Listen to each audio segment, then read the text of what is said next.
आज हम भाषा भारती कक्षा 8 का पाठ 4 अपराजिता पढ़ेंगे। पहले मैं आपको पूरा पाठ पढ़ के बताऊंगी और उसके बाद प्रश्नोत्तर, फिर आपके एड ग्रेड के प्रश्नोत्तर बताऊंगी। आपके पाठ 4 का नाम है अपराजिता। आप इस पाठ में इसलिए पूरा पढ़ के बताती हूँ, कभी आपकी बुक इधर उधर गुम जाए तो आपको इसमें से कम मिल तो जाएगा कि पूरा चैप्टर दिया हुआ है। और आप अगर उत्तर अच्छे से याद करना चाहते हैं बिना रटे तो आपको पूरा पाठ पढ़ लेना चाहिए। आप कभी खाना खा रहे हैं, कुछ कर रहे हैं तो भी आप वीडियो चला देंगे तो आपको पाठ सुनाई देता रहेगा। अगर आपको पाठ नहीं देखना है, सिर्फ प्रश्न उत्तर करना है, तो आप वीडियो को आगे बढ़ा करके वो भी देख सकते हैं।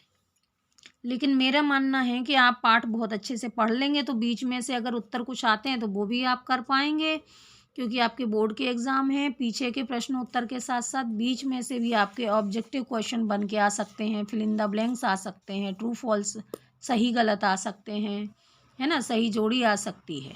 चलिए पाठ पढ़ते हैं अब हम। कभी कभी अचानक ही विधाता हमें ऐसी विलक्षण व्यक्तित्व से मिला देता है जिसे देख स्वयं अपने जीवन की रिक्तता बहुत छोटी लगने लगती है। रिक्तता मतलब कमी, कि कुछ ऐसी वो उनसे मिला देता है कि उनको देखने के बाद हमको हमारी जो परेशानी है वो बहुत छोटी लगने लगती है। हमें तब लगता है भले ही हम उस अंतर्मय ने हमें जीवन में कभी अकस्मात अकारण ही दंडित कर दिया हो, किंतु हमारे किसी अंग को हमसे विच्छिन्न कर हमें उससे वंचित तो नहीं किया। फिर भी हम में से कौन ऐसा मानव है जो अपनी विपत्ति के कठिन क्षणों में विधाता को दोषी नहीं ठहराता। ये तो सही बात है, हर कोई भगवान को ही बोलता है। मैंने अभी पिछले ही महीने ऐसा अभिशप्त काया देखी जिसे विधाता ने कठोरतम दंड दिया है, किंतु वह उसे नतमस्तक आनंदमयी मुद्रा में झेल रही है, विधाता को कोस कर नहीं। मतलब जिसके बारे में भी बात की जा रही है तो लेखक ये बता रहा है कि हमको जरा सी परेशानी होती है तो हम भगवान को कोसने लगते हैं, लेकिन उन्होंने किसी को ऐसा देखा है जो बहुत खुश है और भगवान को भी नहीं कोस रहा है। चलिए देखते हैं आगे क्या बोल रहे हैं वो। उस कोठी का अहाता एकदम हमारे बंगले के अहाते से जुड़ा था। अपनी शानदार कोठी में उसे पहली बार कार से उतरते देखा तो आश्चर्य से देखता ही रह गई। कार का द्वार खुला, एक प्रौढ़ ने उतर कर पिछली सीट से एक व्हील चेयर निकाल कर सामने रख दी और भीतर चली गई। दूसरे ही क्षण धीरे धीरे बिना किसी सहारे के कार से एक युवती ने अपने निर्जीव धड़ को बड़ी दक्षता से नीचे उतारा, फिर बैसाखियों से ही चेयर तक पहुंच उसमें बैठ गई और बड़ी तटस्थता से उसे स्वयं चलाती कोठी के भीतर चली गई। मैं फिर नियत समय पर उसका यह विचित्र आगमन देखती और आश्चर्यचकित रह जाती, ठीक जैसे कोई मशीन बटन खटखटाती और अपना काम किए चली जा रही हो। इस पैराग्राफ में वो बता रही हैं कि वो जो अपाहिज लड़की थी वो किसी की मदद नहीं ले रही है और वो खुद ही अपने आप उठ करके अपना पूरा काम कर रही है। ये पिक्चर में भी दिखाया गया है, चित्र में दिखाया गया है वो किस तरीके से व्हील चेयर में बैठ करके अपनी पढ़ाई कर रही है।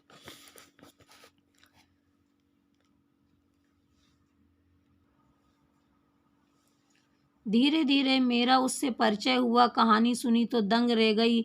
नियति के प्रत्येक कठोर आघात को अति अमानवीय धैर्य एवं, ये कठिन शब्द है आपका, है ना, और साहस से झेलती वह बित्ते भर की लड़की मुझे किसी देवांगना से कम नहीं लगी, मतलब देवताओं की पुत्री।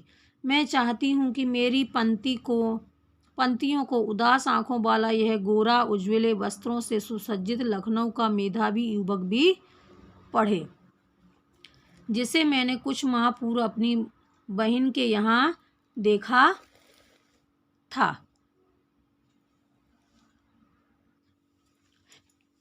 वह IAS की परीक्षा देने इलाहाबाद गया।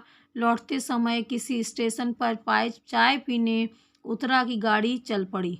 चलती ट्रेन में हाथ से कुल्हड़ सहित चढ़ने के प्रयास में गिरा और पहिए के नीचे हाथ पड़ गया। प्राण तो बच गए पर बायां हाथ चला गया।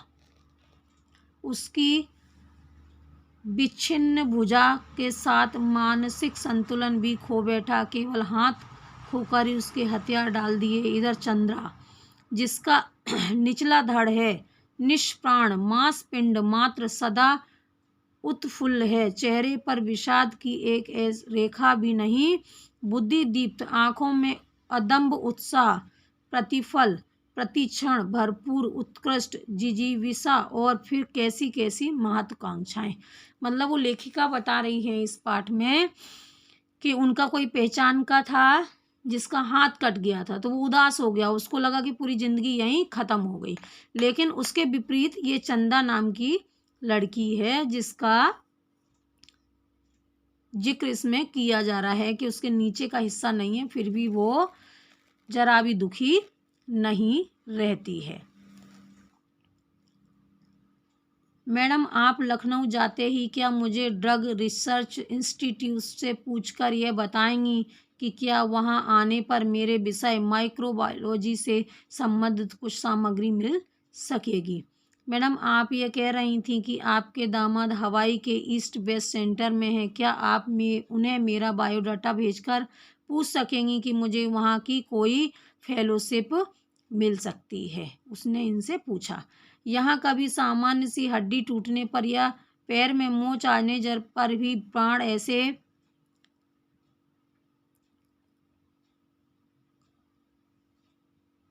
कटता हो जाते हैं जैसे विपत्ति का आकाश ही सिर पर टूट पड़ा है।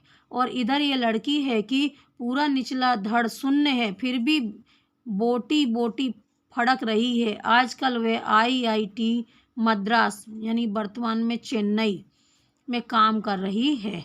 जन्म के 18वें महीने से ही उसकी गर्दन के नीचे का पूरा शरीर पोलियो से निर्जीव कर दिया हो। उसे किसी अद्भुत साहस से नियति को अंगूठा दिखा अपनी थीसिस पर डॉक्टरेट ली। मतलब वो अपनी पढ़ाई लिखाई में लगी हुई है, अपनी आगे की ज़िंदगी के बारे में सोच रही है, ना कि ये सोच रही है कि मेरा आधा शरीर अपंग है। मैडम, मैं चाहती हूँ कि मुझे कोई सामान्य सा सहारा भी ना दे। आप तो देखती हैं मेरी माँ को मेरी कार चलानी पड़ती है।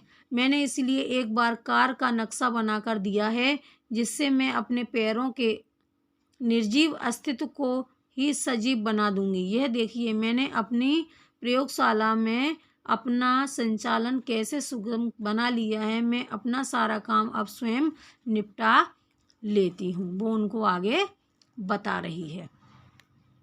उसने मुझे तस्वीर दिखाई। समस्त सामग्री उसके हाथों की पहुँच तक ऐसी धरी थी कि निचला धड़ ऊपर उठाए बिना ही वे मनचाही सामग्री मेज पर से उठा सकती थी। किंतु उसकी आज की इस पटुता के पीछे है एक सुदीर्घ कठिन अभ्यास की यातनाप्रद भूमिका। स्वयं डॉक्टर चंद्रा के प्रोफेसर के शब्दों में, हमने आज तक 2 व्यक्तियों द्वारा सम्मिलित रूप से नोबेल पुरस्कार पाते अपने ही विषय में सुना था, किंतु आज हम शायद पहली बार इस PhD के विषय में भी कह सकते हैं। देखा जाए तो यह डॉक्टरेट की संयुक्त रूप से मिलनी चाहिए।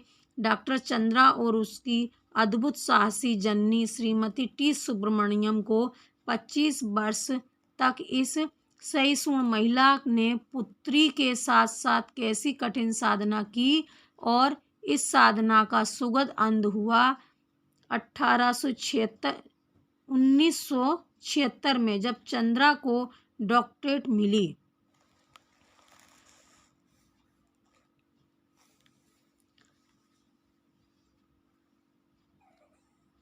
माइक्रोबायोलॉजी में अपंग स्त्री पुरुष में इस विषय में डॉक्टरेट पाने वाली डॉक्टर चंद्रा प्रथम भारतीय है। जब उसे सामान्य ज्वर के चौथे दिन पक्षाघात हुआ, तो पक्षाघात हुआ मतलब उसको पोलियो का प्रकोप हुआ, तो गर्दन के नीचे इसका सर्वांग अचल हो गया। मतलब जो उसके नीचे का जो हिस्सा था शरीर का वो चल नहीं सकता था। भयभीत होकर हमने इसे बड़े से बड़े डॉक्टर को दिखाया। सबने एक स्वर में कहा, आप व्यर्थ पैसा बर्बाद मत कीजिए, आपकी पुत्री जीवन गर्दन ही हिला पाएगी।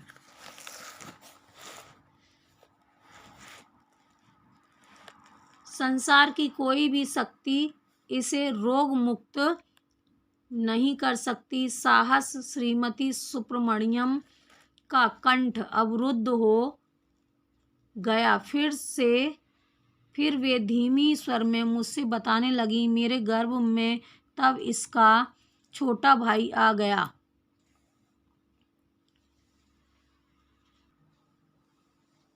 इसके भयानक अभिशाप के बावजूद मैंने कभी विधाता से यह नहीं कहा कि प्रभु इसे उठा लो, इसके लिए जीवन से तो मौत भली है। मैं निरंतर इसके जीवन की भीख मांगती रहती। केवल सिर हिलाकर यह इधर उधर देख भर सकती थी, न हाथों में गति थी न पैरों में। फिर भी मैंने आशा नहीं छोड़ी। एक ऑर्थोपेडिक सर्जन की बड़ी ख्याति सुनी थी, वहीं मैं इसको ले गई।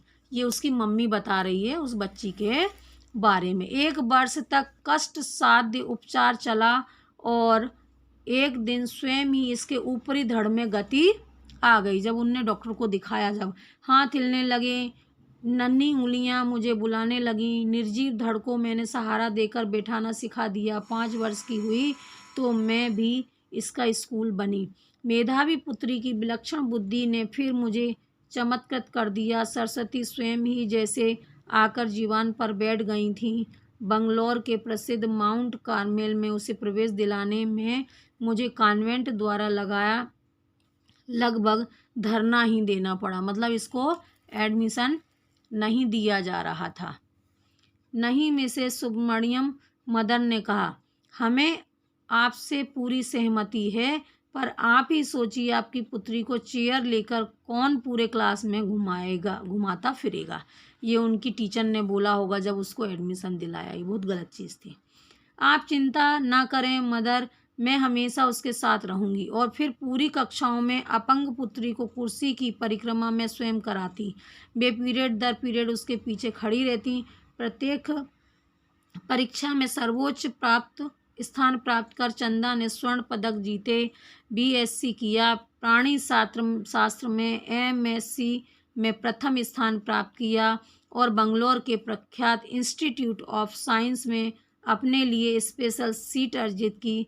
केवल अपनी निष्ठा, धैर्य एवं साहस से 5 वर्ष तक प्रोफेसर सेठना के निर्देश में शोधन कार्य किया। इसी बीच माता पिता ने पेंसिल्वानिया में चेयर मंगवा दी, जिससे डॉक्टर चंद्रा स्वयं चलती हुई पूरी प्रयोगशाला में बड़ी सुगमता से घूम सकती थी। लेदर जैकेट के कठिन जिहर बख्तर में कसी उस हंसमुख लड़की को देख मुझे युद्ध क्षेत्र में डटे राणा सांगाई स्मरण हुआता था। क्षण बिछत शरीर में असंख्य घाव, आभा मंडित भवमुद्रा। मतलब उन्होंने, लेखिका ने उसकी तुलना राणा सांगा से कर दी, क्योंकि युद्ध के मैदान में वो भी घायल होने के बाद भी उनको ये नहीं लग रहा था कि नहीं मैं घायल हो गया हूँ और अब ना लड़ूँ। मैडम आप तो लिखती हैं, मेरी ये कविताएं देखिए, कुछ दम है क्या इसमें? वो लड़की ने लेखिका को बोला। मैंने जब ये कविताएं देखी तो मेरी आंखें भर आईं। जो उदासी उसके चेहरे पर कभी नहीं दिखाई आई, वह अनजाने में उसकी कविताओं में छलक आई थी। फिर उसने अपनी कढ़ाई बुनाई के सुंदर नमूने दिखाए। लड़की के दोनों हाथ जैसे दोनों पैर का भी काम करते हों, निरंतर मशीनी खटपट में चलते रहती है। जर्मन भाषा में माता पुत्री दोनों ने मैक्स मूलर भवन से विशेष योग्यता हासिल कर परीक्षा उत्तीर्ण की। गर्ल्स गाइड में राष्ट्रपति का स्वर्ण कार्ड पाने वाली वह प्रथम अपंग बालिका थी। यही नहीं, भारतीय एवं पाश्चात्य संगीत दोनों में उसकी समान रुचि है। अपने एल्बम को अपनी निर्जीव टांगों पर रखकर वह मुझे अपने चित्र दिखाने लगी। पुरस्कार ग्रहण करते डॉक्टर चंद्रा प्रधानमंत्री के साथ मुस्कुराकर खड़ी। डॉक्टर चंद्रा राष्ट्रपति को सलामी देती। बालिका चंद्रा और व्हील चेयर से लेदर जैकेट में जकड़ी बैसाखियों का सहारा लेकर अपनी डॉक्टरेट ग्रहण करती। डॉक्टर चंद्रा, वो लड़की का नाम चंद्रा है। मेरी बड़ी इच्छा थी कि मैं डॉक्टर बनूं। मैं अपंग डॉक्टर मेरी बर्गीज के सफल जीवन की कहानी पढ़ चुकी थी। परीक्षा में सर्वोच्च स्थान प्राप्त करने पर भी मुझे मेडिकल में प्रवेश नहीं मिला। कहा गया मेरा निचला हिस्सा धड़ निर्जीव है, सफल शल्य चिकित्सक नहीं बन पाऊंगी। किंतु डॉक्टर चंद्रा के प्रोफेसर के शब्दों में मुझे यह कहने में रंच मात्र भी हिचकिचाहट नहीं होती कि डॉक्टर चंद्रा ने विज्ञान की प्रगति में महान योगदान दिया है। चिकित्सा ने जो खोया वे विज्ञान ने पाया। आगे वो क्या बोल रही हैं, चंद्रा के एल्बम के अंतिम पृष्ठ पर उसकी जननी का बड़ा सा चित्र, जिसमें वे JCB बेंगलोर द्वारा प्रदत्त एक विशिष्ट पुरस्कार ग्रहण कर रही हैं, वीर जवानी का पुरस्कार। बहुत बड़ी बड़ी उदास आंखें, जिसमें माँ की व्यथा भी है और पुत्री की भी। अपने सारे सुख त्याग नित्य छाया बनी पुत्री की पहिया लगी कुर्सी के पीछे चक्र सी घूमती जननी, नाक के दोनों ओर हीरे की 2 जगमगाती लौंगे, अधरों पर विजय का उल्लास, जूड़े में पुष्प बेणी। मेरे कानों में उस अद्भुत साहसी जननी शारदा सुब्रमण्यम के शब्दों अभी भी जैसे गूंज रहे हैं। उसकी मम्मी का नाम शारदा था। ईश्वर सब द्वार एक साथ बंद नहीं करता है, यदि एक द्वार बंद करता भी है तो दूसरा द्वार खोल भी देता है। ये आपका पाठ हो गया। लिखा है शिवानी ने, लेखिका गौरी पंत शिवानी, हिंदी की लोकप्रिय कथा लेखिका हैं। आपको पाठ का नाम भी पूछा जा सकता है और इनके बारे में भी कभी पूछ लें तो है तो आपकी किताब में ही। आपका जन्म 1933 राजकोट गुजरात में हुआ और इनकी शिक्षा शांति निकेतन कोलकाता विश्वविद्यालय में हुई। उन्होंने देश विदेश का भ्रमण किया। आपको लेखन में कई पुरस्कार मिले हैं, किसको, शिवानी जी को, और इन्हें पद्म श्री भी प्राप्त हुआ है। अब हम देखते हैं आपके अभ्यास। निम्नलिखित शब्दों के शब्दकोश खोजकर इसमें लिखिए। इसमें बहुत ही कठिन शब्द हैं, लेकिन आपको ये याद करने चाहिए। पहला है विलक्षण, अद्भुत, अकस्मात, अचानक, विचिच्छिन्न, अलग किया हुआ, उत्फुल्ल, प्रसन्न, विषाद, दुख और उदासी, बुद्धिदीप्त, मेधावी, तेज, बुद्धिमत्ता, जिजीविषा, जीने की इच्छा, कटगत, गले में अटकी, उत्कट, प्रबल या तीव्र, नियति, भाग्य, क्षत विक्षत, बुरी तरह घायल, आभा मंडित, तेज से युक्त, पटुता, चतुराई, दक्षता, ख्याति, प्रसिद्ध, आघात, प्रहार या कठोर, व्यथा का दुख भरी कहानी या घटना, नूर मंजिल, लखनऊ में स्थित मानसिक रोगियों का एक अस्पताल। ये आपका प्रश्न 1 हो गया है। अब मैं आपको प्रश्न 2 बता रही हूँ। निम्नलिखित प्रश्नों के उत्तर संक्षेप में दीजिए। संक्षेप मतलब छोटे रूप में। आप अपना शब्दकोश अच्छा रखिए। अगर आप कोई बड़े हैं, बच्चों को पढ़ाने के लिए वीडियो देख रहे हैं, तो भी आप बच्चों को यही बताएं कि वो पर्यायवाची शब्द ज़्यादा याद करें तो उनकी हिंदी अच्छी हो जाएगी। अब पहला प्रश्न है, अपराजिता संस्मरण की लेखिका कौन है? देखा, अभी मैंने आपको बोला था अपराजिता संस्मरण की लेखिका गौरा पंत शिवानी है ना। ये जरूर आता है, इसलिए आप हर पाठ याद कर लें। डॉक्टर चंद्रा की माता जी का नाम क्या था? जो अपाहिज थी उनका नाम चंद्रा था, और उनकी माता जी का मैंने आपको बताया पाठ के आखिरी में, श्रीमती टी सुब्रमण्यम, शारदा सुब्रमण्यम है उनका पूरा नाम, है ना। अब तीसरा प्रश्न है आपका, डॉक्टर चंद्रा को सामान्य ज्वर के बाद कौन सी बीमारी हो गई? तो डॉक्टर चंद्रा को सामान्य ज्वर के बाद धड़ के निचले हिस्से में पोलियो की बीमारी हो गई। वीर जननी का पुरस्कार किसे मिला? ये आपका पाठ 4 है। उत्तर है, वीर जननी का पुरस्कार डॉक्टर चंद्रा की मां श्रीमती शारदा टी सुब्रमण्यम को मिला। आपने बुक का पाठ ठीक से पढ़ा होगा तो आप ये छोटे मोटे प्रश्नों के उत्तर तो खुद ही दे सकते हैं। अब आपका प्रश्न नंबर 3 है, जिसमें उत्तर अपने को विस्तार से देना है। विस्तार मतलब बड़े, संक्षिप्त मतलब छोटे। पहला है लेखिका की दृष्टि से डॉक्टर चंद्रा सामान्य जनों से किन बातों में भिन्न थी यानी अलग थी। लेखिका की दृष्टि में डॉक्टर चंद्रा सामान्य जनों से भिन्न थी क्योंकि अपंग होने के बावजूद वे स्वावलंबन में विश्वास रखती थी। स्वावलंबन मतलब अपना काम खुद करना, अर्थात अपने काम स्वयं करती थी। बचपन से ही डॉक्टर चंद्रा मेधावी छात्रा रही हैं। मेधावी मतलब बहुत होशियार। उन्होंने प्रत्येक परीक्षा में सर्वोच्च स्थान प्राप्त कर स्वर्ण पदक प्राप्त जीते। अपंग होने के बावजूद उन्होंने कभी हिम्मत नहीं हारी और 1976 में माइक्रोबायोलॉजी में डॉक्टरेट पाने वाली वे प्रथम भारतीय महिला बनी। इस तरह से लेखिका की दृष्टि में वे सामान्य से भिन्न थीं। अब आपका आगे का प्रश्न है, लेखिका ने जब चंद्रा को कार से उतरते देखा तो वे आश्चर्यचकित क्यों रह गईं? लेखिका ने जब चंद्रा को पहली बार कार से उतरते देखा तो आश्चर्य से देखती रह गईं। उन्होंने देखा कि कार का दरवाजा खुला और एक प्रौढ़ ने यानी बुजुर्ग महिला, प्रौढ़ माने बूढ़ा, व्हील चेयर जो अपंगों के लिए जिनके पैर नहीं होते जो उस पर बैठते हैं वो व्हील चेयर होती है, बाहर रख दी। दूसरे ही पल धीरे धीरे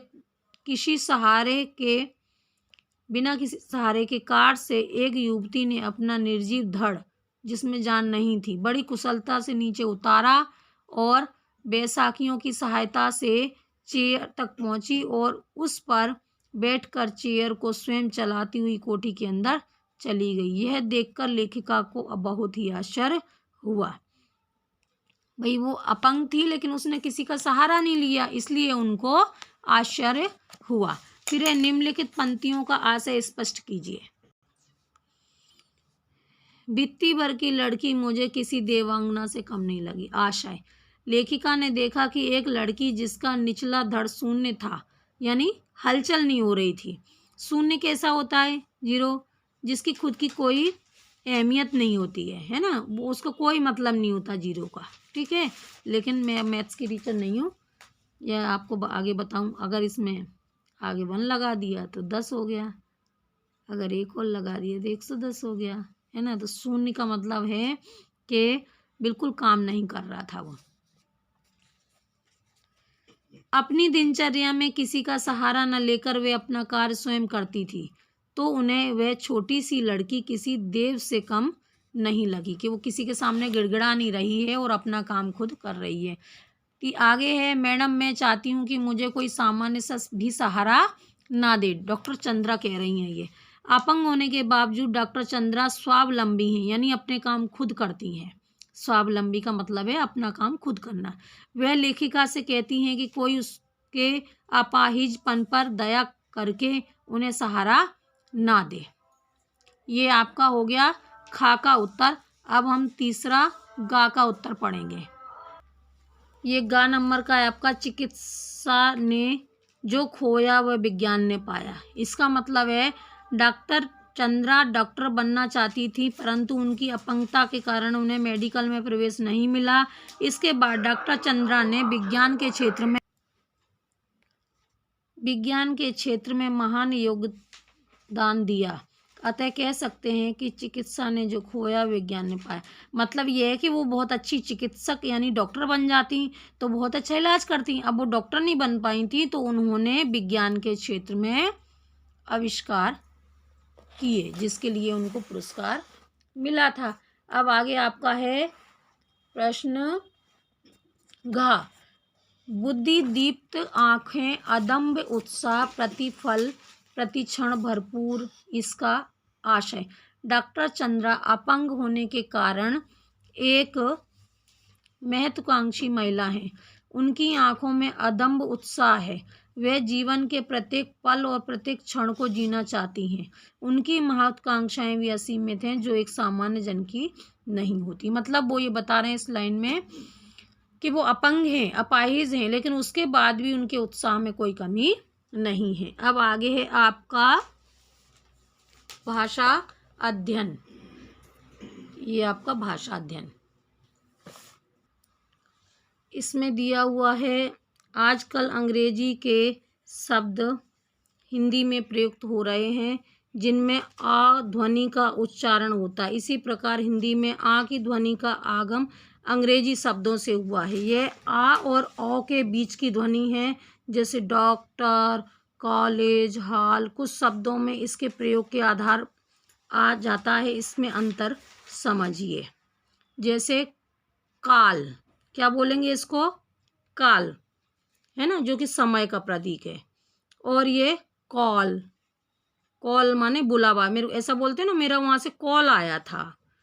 कॉल माने बुलाना या पुकारना, ठीक है।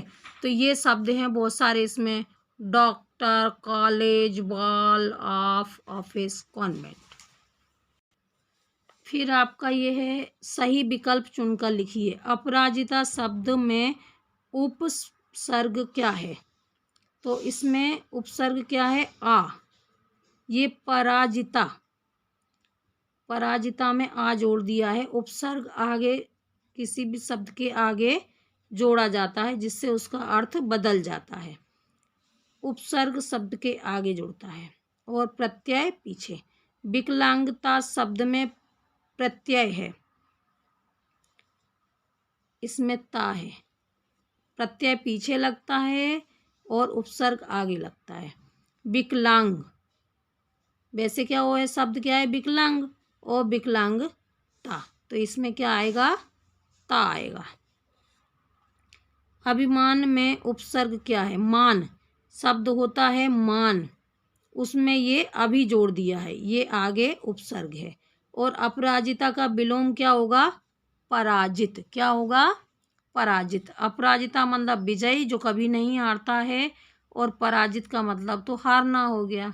अपराजिता एक पौधे का भी नाम है जो बहुत ही सुंदर बेल होती है, उसके पीले नहीं, सफ़ेद और नीले दो तरीके के फूल होते हैं उसमें।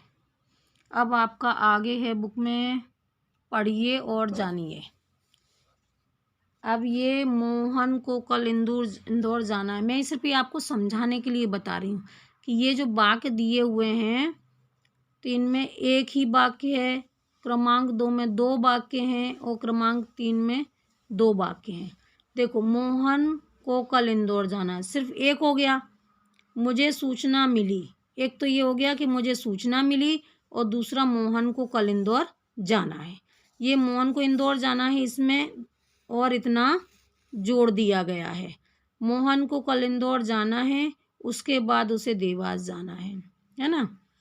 अब ये इसी में इनके पीछे इसको और जोड़ दिया, तो ये 3 वाक्य हो गए। अब 3 वाक्यों में ये क्या बताना चाह रहे हैं, ये देखो तुम।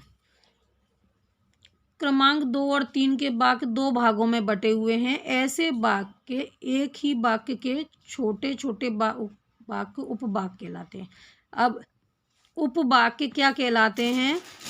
वे उपवाक्य संयोजक से जुड़े रहते हैं। इस प्रकार की वाक्य संरचना को अब समझते हैं हम।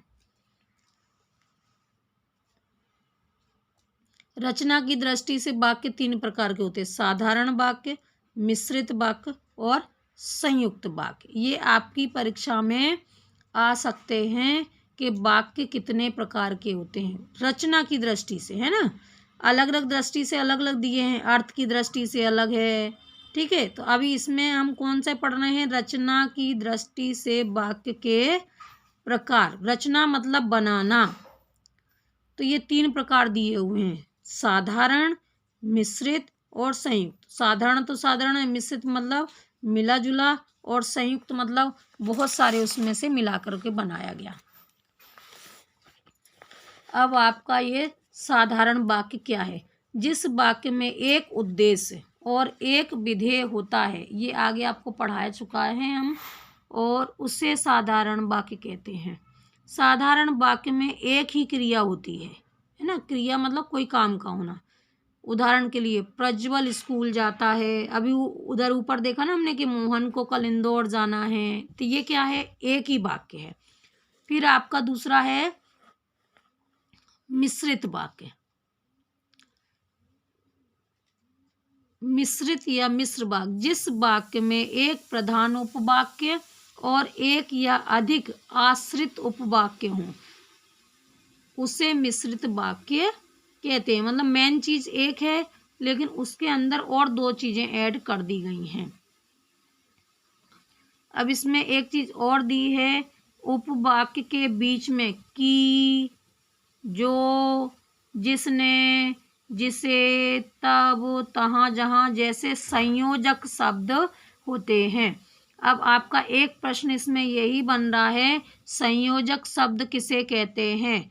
तो आप ध्यान रखना कि आश्रित वाक्यों के बीच में जी, जो, जिसने, तिसे, तहाँ, ये क्या है? संयोजक वाक्य हैं। मान लो कहीं बहुत सारे वाक्य दे दिए जाएं, बोले इसमें से संयोजक वाक्य छांटिए, तो आप जो, जिसे, जिसे सब छांट लें अलग अलग। ये यहाँ पर इसका कोई मतलब नहीं है लेकिन अलग प्रश्न भी इसका बन सकता है। आश्रित उपवाक्य 3 प्रकार के हैं, संज्ञा आश्रित, विशेषण आश्रित और क्रिया विशेषण आश्रित। ठीक है। संज्ञा माने नाम, आपको भी पता है ना। जैसे मान लो गुलाब, नाम हो गया, संज्ञा हो गई। विशेषण उसकी यानी संज्ञा की विशेषता बताने वाला, विशेषता जैसे गुलाब लाल है तो ये लाल क्या है? उसकी विशेषता। फिर तीसरा है क्रिया विशेषण, जब उसके साथ में क्रिया भी हो कि वो उसमें से खुशबू आ रही है, या संज्ञा राम हो गया, राम विशेषण के राम बहुत ही होशियार है, तो ये विशेषण हो गया। अब क्रिया विशेषण क्या है? क्रिया उसकी हो गई कि बहुत होशियार है, तो ये उसकी क्रिया हो गई बहुत, है ना। होशियार है विशेषण और क्रिया विशेषण। आश्रित उपवाक्य भी 3 प्रकार के हो गए। अब इनका अलग अलग उन्होंने विश्लेषण किया है। संज्ञा आश्रित उपवाक्य, प्रधान उपवाक्य किसी संज्ञा के बदले में आने वाला उपवाक्य है। यह की संयोजक शब्द से जुड़ा रहता है। देखो मैंने अभी ऊपर बताया है कि संयोजक शब्द क्या है, ये आपके जो दिए हैं का, जो, जिसे, है ना, तो ये छांट कर लिखना है कि संयोजक शब्द से जुड़ा रहता है। जैसे मोहन कह रहा है कि वह कल नहीं जाएगा, तो यहाँ पर की हो गया। फिर है आपका विशेषण आश्रित उपवाक्य, तो विशेषण क्या है ये देखते हैं। ये प्रधान उपवाक्य की संज्ञा या सर्वनाम की विशेषता बताते हैं। ये उपवाक्य जो और जिसे और जिसने और जिन्हें आदि शब्दों से जुड़े रहते हैं। देखो कितना अच्छा बताया है बुक में आपकी, है ना। संज्ञा के साथ की जुड़ेगा और विशेषण के साथ जो, जिसे, जिसने, जिन्हें, सब जा से शुरू हो रहे हैं। तुम्हारा पेन अच्छा चलता है जो तुमने मुझे कल दिया था। अब यहाँ पे ये जो आ गया है। फिर क्रिया विशेषण आश्रित उपवाक्य, प्रधान उपवाक्य की क्रिया की विशेषता बताने वाले उपवाक्य क्रिया विशेषण उपवाक्य होते हैं। जैसे वाक्य में जब, जैसे, वैसे, जितना आदि संयोजक शब्द आते हैं। जैसे जब हम टिकट खरीदेंगे तब प्लेटफॉर्म पर जाएंगे। ठीक है, तो क्रिया बताने वाले वाक्य कौन कौन से हैं?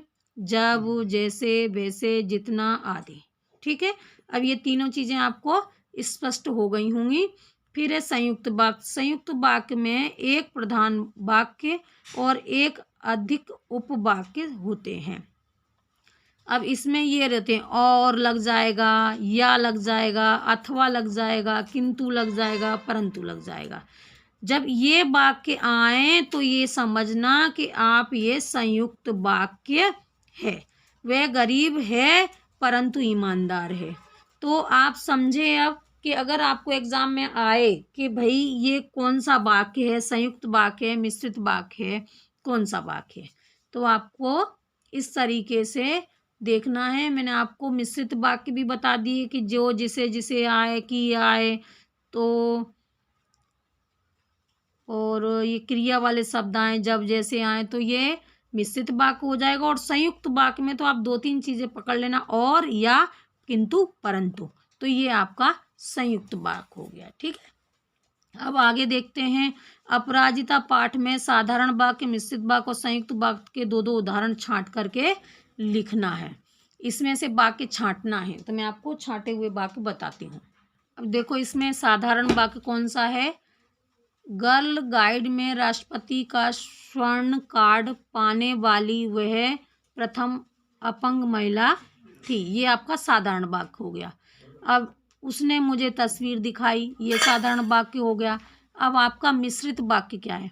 मैंने अभी पिछले महीने ऐसी अविष्ट काया देखी जिसे, अब इसमें क्या आ गया? जिसे। जिसे काय में आता है? मिश्रित वाक्य में। विधाता ने कठोर दंड दिया है। ठीक है, अब समझ में आ गया आपको? जो उदासी उसके चेहरे पर कभी नहीं आई, वह अनजाने में ही उसकी कविता में झलक आई। अब ये जो शब्द जुड़ गया, जो शब्द जुड़ गया मतलब वो मिश्रित वाक्य है। आप इसको, वीडियो को, जो मैंने जहाँ से आपको वाक्य समझाए हैं, अच्छे से पढ़ना, नहीं तो आपको समझ में नहीं आएंगे। ध्यान से पढ़ना। संयुक्त वाक्य, प्राणी शास्त्र में MSc में प्रथम स्थान प्राप्त किया, और ये क्या आ गया यहाँ पर? और, तो ये संयुक्त वाक्य हो गया। बेंगलोर के प्रख्यात इंस्टीट्यूट ऑफ साइंस में अपने लिए स्पेशल सीट अर्जित की, ये। और चलती ट्रेन में हाथ के कुल्हड़ सहित चढ़ने के प्रयास में गिरा और पहिए के नीचे आ गया, है ना।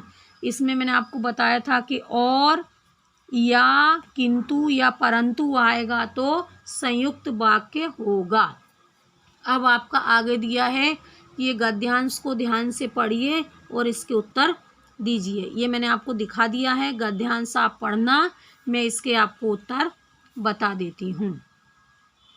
पहला है, उपयुक्त गद्यांश का शीर्षक बताइए, तो ये दिया है विकलांग अभिशाप नहीं है। ठीक है, अब ये दूसरे प्रश्नों के उत्तर ये दिए हुए हैं इसमें, तो आप इसमें से देख करके लिख लीजिएगा। हम विशेष आवश्यकता वाले व्यक्तियों के लिए क्या क्या काम कर सकते हैं? हम उन्हें अपने पैरों पर खड़ा होने के लिए प्रेरित कर सकते हैं, उन्हें स्वावलंबन बनाने का प्रयास कर सकते हैं। स्वावलंबन मतलब खुद का काम करना, खुद। फिर इस गद्यांश में मुहावरे छांटकर उनके अर्थ और वाक्यों में प्रयोग कीजिए।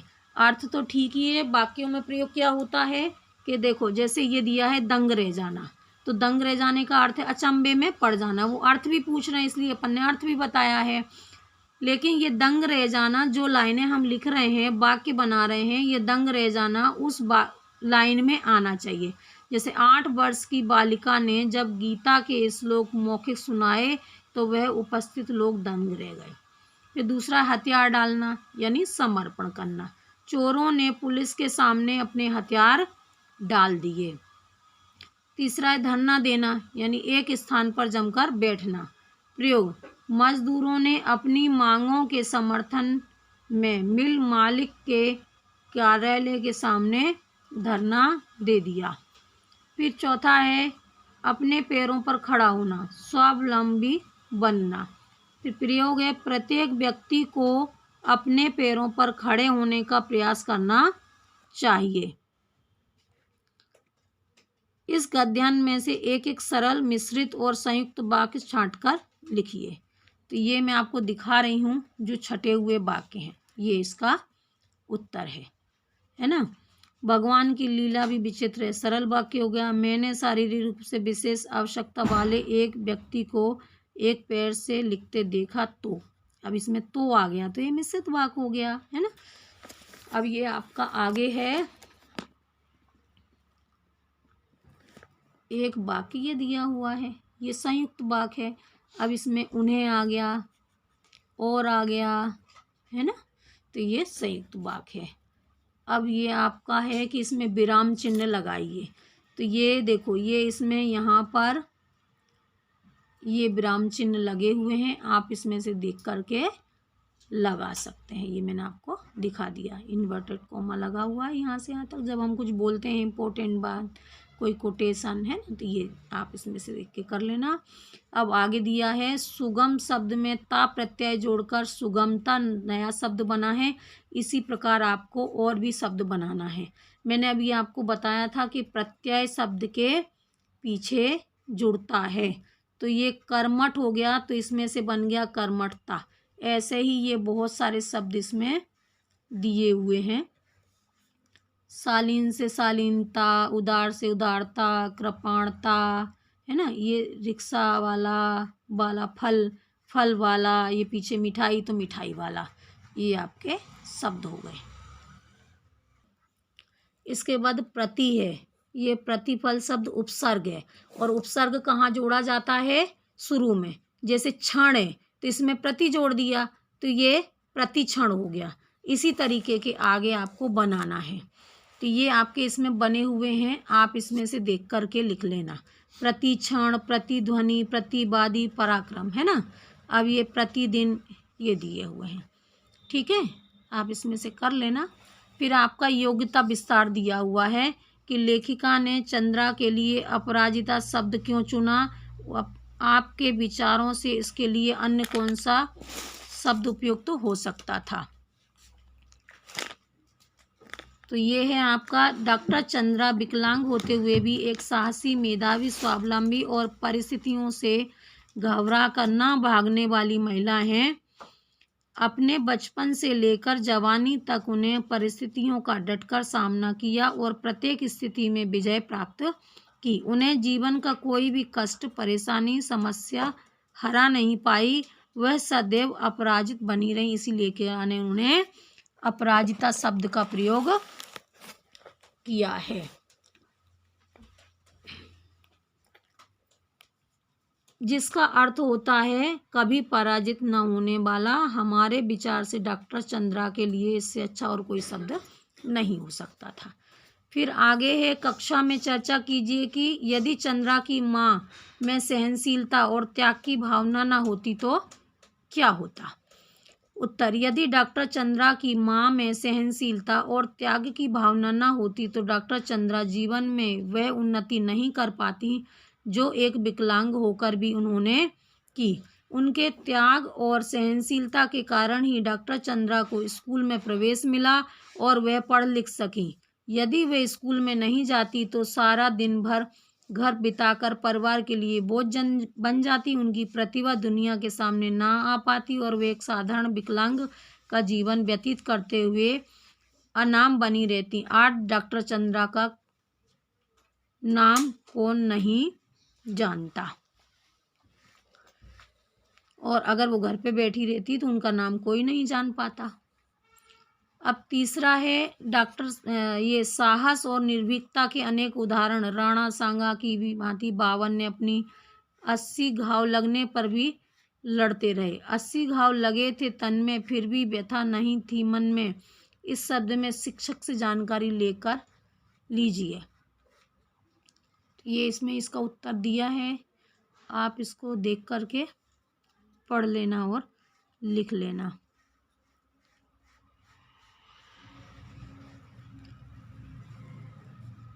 अब ये आगे एक आपका प्रश्न है, आजकल सरकार शारीरिक रूप से विशेष आवश्यकता वाले व्यक्तियों के लिए कौन कौन से कार्य कर रही है। तो ये दिए हुए हैं, पल्स पोलियो अभियान। भारत को पोलियो मुक्त बनाने के लिए पल्स पोलियो अभियान में 5 वर्ष से कम आयु के बच्चों को पोलियो की खुराक निःशुल्क पिलाई जाती है, मतलब इसके लिए कोई पैसा नहीं लिया जाता है। शिक्षा कार्यक्रम, सरकार की ओर से ऐसे विद्यालयों की स्थापना की गई है जिनमें शारीरिक रूप से विशेष आवश्यकता वाले बच्चे भी समान बालिकाओं की तरह ही शिक्षा प्राप्त कर सकते हैं।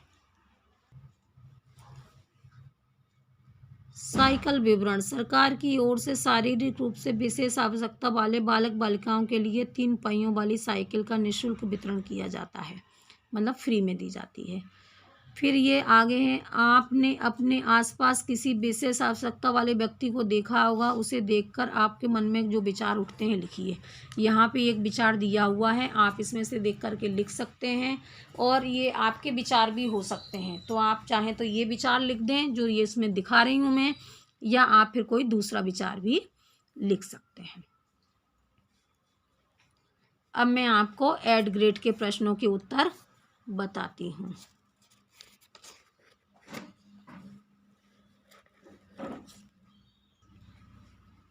पहला है अपराजिता पाठ की लेखिका ने अपनी पंक्तियों से किससे प्रेरणा लेने को कहा है। अपराजिता पाठ की लेखिका ने अपनी पंक्तियों से आईएएस की तैयारी करने वाले लखनऊ के एक मेधावी युवक को प्रेरणा लेने के लिए कहा है। वो जो कुल्हड़ लेके हाथ में चढ़ता है और गिर जाता है उसको कहती हैं वो।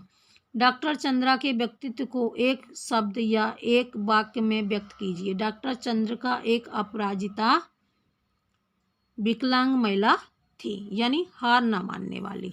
फिर तीसरा है डॉक्टर चंद्रा की भांति किसी एक अन्य व्यक्ति का उदाहरण दीजिए। डॉक्टर चंद्रा की भांति डॉक्टर मैरी वर्गीजा भी एक अपरांग डॉक्टर थी।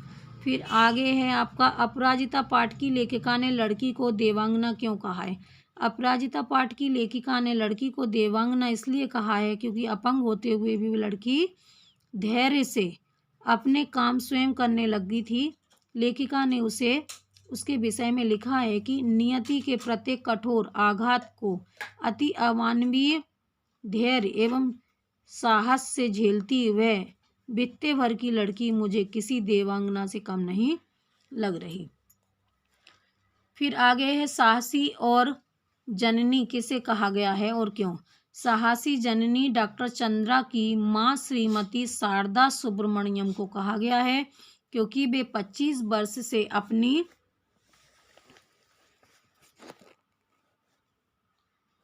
अपंग बेटी की सेवा में लगी हुई हैं। उन्होंने अपना आधा जीवन अपनी बेटी की सेवा में ही समर्पित कर दिया।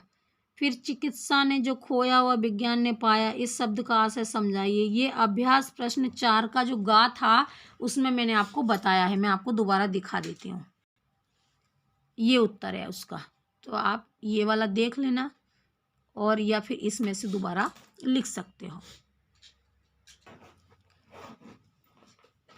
डॉक्टर चंद्रा डॉक्टर बनना चाहती थी परंतु उसकी अपंगता के कारण उन्हें मेडिकल में प्रवेश नहीं मिला। इसके बाद डॉक्टर चंद्रा ने विज्ञान के क्षेत्र में महान योगदान दिया। अतः कह सकते हैं चिकित्सा ने जो खोया वो विज्ञान ने पाया। फिर आगे क्वेश्चन है डॉक्टर चंद्रा की माँ श्रीमती सुब्रमण्यम कैसी माँ थी, उनके व्यक्तित्व के बारे में अपने शब्दों में विस्तार से लिखिए। तो डॉक्टर चंद्रा की माँ श्रीमती सुब्रमण्यम एक ममतामयी माँ थी। उन्हें वीर जननी का पुरस्कार भी प्राप्त हुआ था। उन्होंने लगभग 25 वर्षों तक अपनी पुत्री डॉक्टर चंद्रा की सेवा की थी। वे अपनी अपंग बेटी की कार चलाने ले जाती थी, भोजन खिलाती थी आदि सेवा का कार्य करती थी। आपने ही अपनी बेटी के निर्जीव धड़ को बैठना सिखाया। बेंगलुरु के प्रसिद्ध माउंट कार्मेल में बेटी को प्रवेश दिलाने में उन्हें स्कूल के दरवाजे पर धरना तक भी देना पड़ा क्योंकि वो उन्हें प्रवेश नहीं दे रहे थे। प्रवेश मिल जाने पर वे कक्षा में अपनी बेटी की कुर्सी को खींचकर ले जाती थी। आपके परिश्रम से ही बेटी को पीएचडी की उपाधि मिली, अतः वे एक साहसी महिला थी। अब आगे है डॉक्टर चंद्रा की माँ शरद सुब्रमण्यम ने किस गुणों से आप प्रभावित हैं। डॉक्टर चंद्रा की माँ सुब्रमण्यम शारदा सुब्रमण्यम के वीर जननी एवं ममतामयी के गुण से हम प्रभावित हैं। आगे है डॉक्टर चंद्रा की क्या विशेषताएं थीं। तो डॉक्टर चंद्रा ने अपंग होने पर भी धैर्य नहीं छोड़ा तथा डॉक्टरेट की उपाधि प्राप्त की। फिर आगे है डॉक्टर चंद्रा सामान्य जनों में किस प्रकार से भिन्न थी। तो इसका उत्तर भी पहले मैंने 3 का कहा है, उसमें से आप लिख लेना। फिर आगे दिव्यांग व्यक्तियों के प्रति हमारा व्यवहार कैसा होना चाहिए, अपने शब्दों में लिखिए। ये बोर्ड में आया था। दिव्यांग व्यक्तियों के प्रति हमारा व्यवहार सहानुभूतिपूर्ण होना चाहिए। हमें जितना हो सके उनकी सहायता करना चाहिए और हमें उनमें आत्मविश्वास को बढ़ाने का प्रयत्न करना चाहिए। हमें किसी का मजाक नहीं उड़ाना चाहिए। संस्मरण पाठ अपराजिता पढ़कर आपको कैसा लगा, अपने शब्दों में लिखिए। उत्तर, संस्मरण पाठ अपराजिता पढ़कर हमें बहुत अच्छा लगा। चंद्रा का आत्मविश्वास देख मैं आश्चर्यचकित रह गई और विचार करने लगी कि थोड़ा सा कष्ट आने पर हम भगवान को दोष देने लगते हैं, परंतु उस पर तो मानो पहाड़ टूट पड़ा था। फिर भी वह हिम्मत नहीं हारी और अपनी हिम्मत के बल पर ही उसने बड़े बड़े मुकाम हासिल किए ये आपका पाठ ख़त्म हो गया। मैंने एड ग्रेड के भी प्रश्न उत्तर आपको बता दिए हैं। अब आप चैनल को सब्सक्राइब ज़रूर कर लेना और आपके दोस्तों को बताना। ये वीडियो कम से कम 2-3 लोगों को शेयर ज़रूर करना। इस वीडियो की प्लेलिस्ट को खोल के देख सकते हैं आप। वीडियो देखेंगे आपको बहुत ज़्यादा मात्रा में वीडियो मिलेंगे, सब तरीके के, व्याकरण के भी हैं, इंग्लिश के भी हैं, संस्कृत के भी हैं। धन्यवाद।